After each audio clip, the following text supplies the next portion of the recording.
Alright guys, this video is going to walk you through the slides from today. So if I were you, this first slide here, I would pause the video and I want you to try these 5 problems on your own. Okay, once you're done, come back, hit play, and kind of check yourself. Alright, so this first guy, sine of 178. 178 is in quadrant 2, so sine in quadrant 2 will be positive.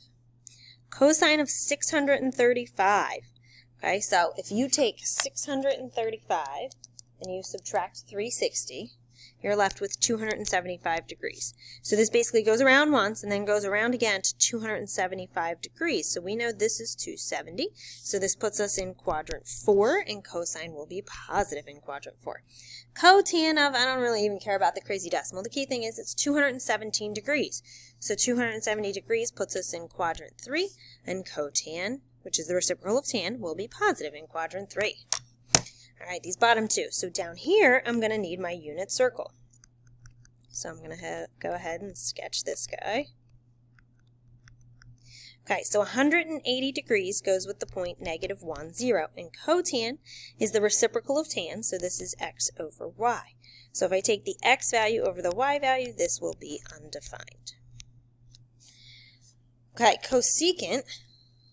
Sorry, I don't know why the video paused like that. Cosecant of 630 degrees. So let's take 630, and subtract 360, and you get this is the same as 270 degrees. So 270 degrees corresponds with the point 0, -1.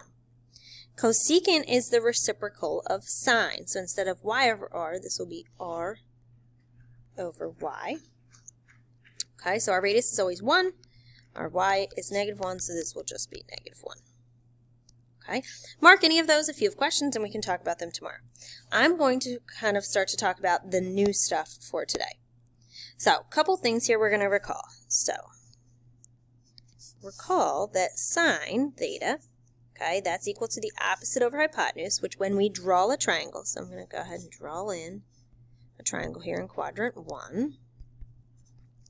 Okay, opposite is the y, and the hypotenuse is the r. So sine is y over r. Cosine, okay, which is the adjacent over the hypotenuse, is going to be x over r. And tangent, which is opposite over adjacent, okay, opposite will be the y over x. Okay, so that we know. Okay, we have a couple what we like to call trig tools that we've learned that I'm going to go ahead and sketch out for us here. Okay,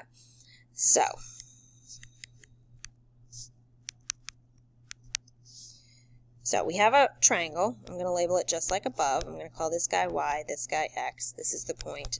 Let's call it x, comma y. Okay. So things we've learned so far. We've talked about SOHCAHTOA. That's one of our trig tools. Okay.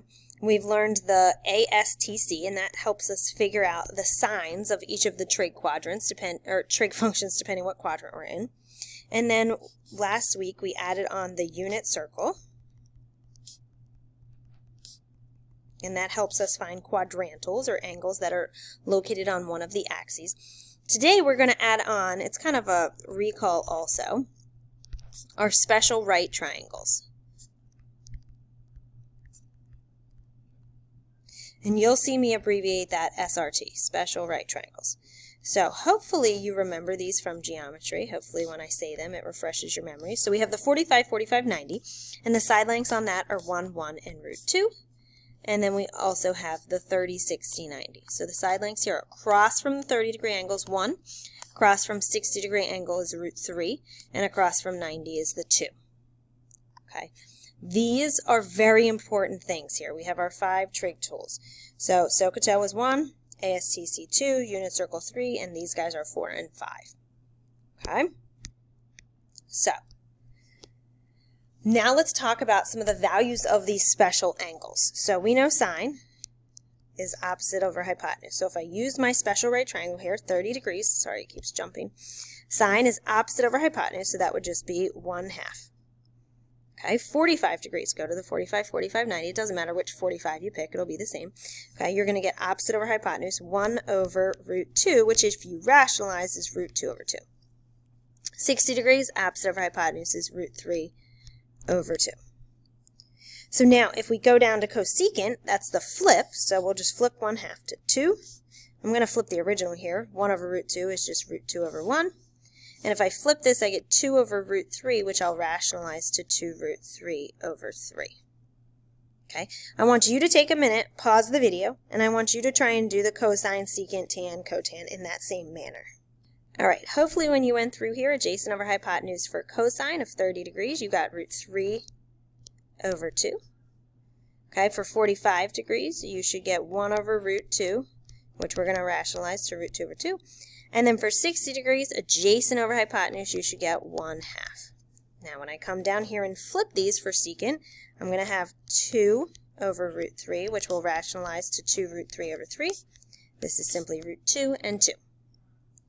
Tan, opposite over adjacent, so 30 degrees, opposite over adjacent will be 1 over root 3, which we rationalize to root 3 over 3. Okay, 45 degrees, opposite over adjacent is just 1 over 1, so 1. And then 60 degrees, opposite over adjacent would be root 3 over 1. So now let's flip those for cotan. So this would be root 3 over 1, 1. This would be 1 over root 3, which will rationalize to root 3 over 3. So hopefully you got those values.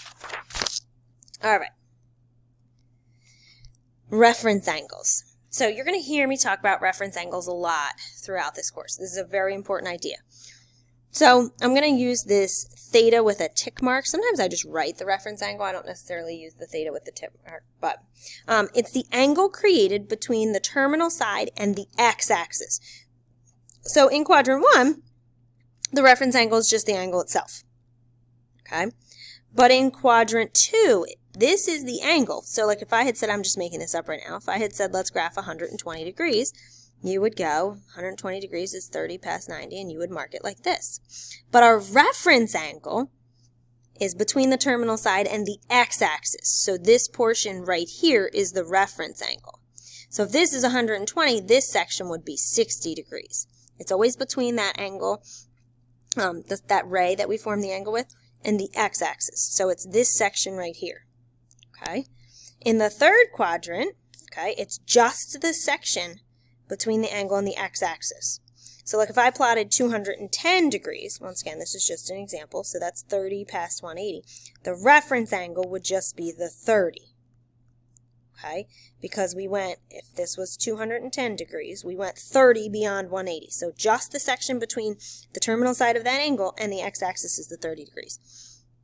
In quadrant 4, once again, I'm just making this up here. Let's do, I don't know, 300 degrees. Okay? So we know all the way around 60, so let's go 60 shy. So that would be 300 degrees. The reference angle would be the section right here between that angle and the x-axis. So from here to here, this is 60 degrees. So it's always the amount of degrees between the terminal side of the angle and the x-axis. All right. I have some like formulas for you here. Not that they're formulas. I don't really even use these. I just kind of look at it and think through it. But so in quadrant 1, your reference angle is equal to the angle itself. So this is the notation for the reference angle. So it's just equal to the angle itself.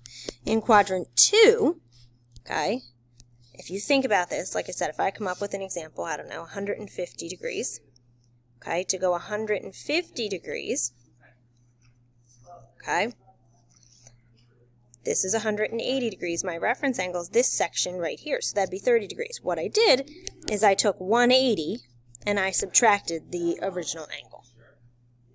In quadrant 3, though, I think I used 210 before, so that went like this. So this section right here is 30 degrees. Like I said, I just kind of look at it. But what I'm really doing to find that is I'm taking the angle itself and I'm subtracting 180 from it. And then in quadrant 4, this is the one I used 300 degrees for. So we're going 60 shy of this guy. So I said the reference angle here is 60 degrees. Okay, and the way I did that technically is I took 360 minus that angle. Like I said, I don't really memorize these. I just kind of think about it or look at it and see, hey, what's the difference? How many more degrees do I have to go to get to here? Or how far beyond this did I go? All right, so let's look at a couple examples here. The way I'm going to do this, sine of 150 degrees. First, I always find the reference angle. So if you think about this, and you'll get to the point where you won't necessarily have to plot these always, but 150 degrees would go like this. And we know if this is 180, we're 30 away here, so our reference angle is 30 degrees. Okay, now we are located in quadrant 2. So I'm going to draw out some of my trig tools here. I know this isn't to scale here, but 30, 60, 90, because I want to look at 30 degrees. Okay, so draw that out. I know I'm going to need this guy too, my ASTC. So the way I evaluate this is, not that you should do this every time, but if I were to create a triangle with that guy that I just drew, that terminal side of that angle, okay, this angle right in here would be 30 degrees. I'm going to erase these little loop-de-loops. Okay. So if I use my, and like I said, I wouldn't draw this out every time. If I use my special right triangle, sine of 30 degrees, sine is opposite. Oh, I didn't write out my SOHCAHTOA. Sorry. Okay. So sine is opposite over hypotenuse, so that would be 1/2. And then I just need to check the sign according to the quadrant. So in quadrant 2, sine should be positive. So leave it alone. Done. All right, let's do another one. Tan of 315. And like I said, eventually you get to the point where you won't even plot these. You'll just kind of run with it. So we know sine of 315 is like down here. Okay. Now, 315. If this is 360, how far are we away from 360? Well, 45 degrees. So this reference angle right here is 45 degrees. So my reference angle is 45 degrees. We see we're in quadrant 4. So like I said, once again, you don't need to draw this, but we're basically figuring out if I would create this triangle right here, okay, what would my side lengths be? So I'm going to come up here, my 45, 45, 90s, 1, 1, root 2. So tan of 45 degrees is opposite over adjacent, so that would be 1, so that would be 1 over 1. But in quadrant 4, if we use our ASTC, in quadrant 4, tan should be negative. So this would be negative 1. All right, let's do another one. All right, secant of 240 degrees. So if we think about this, this is 180 degrees. So 240 would be 60 beyond that. Okay, so my reference angle is 60 degrees. We can clearly see we're in quadrant 3. Now, secant is the flip of cosine. So instead of adjacent over hypotenuse, we're going to do hypotenuse over adjacent with a 60 degree angle. So go to my 60 degree angle up here. Hypotenuse over adjacent is 2 over 1. Now, quadrant 3, we need to figure out our sign here. So secant in quadrant 3, the only thing positive in quadrant 3 is tan and its reciprocal, which is cotan. So this guy would be negative. All right. I only have a little bit of time left on this video. It'll only let me go to 15 minutes, so we'll see how far we get here. All right, 120 degrees. So hopefully we can start to see. So 120 degrees, okay, is 60 away from 180. So our reference angle, if I abbreviate it using this, is 60 degrees, and we're in quadrant 2.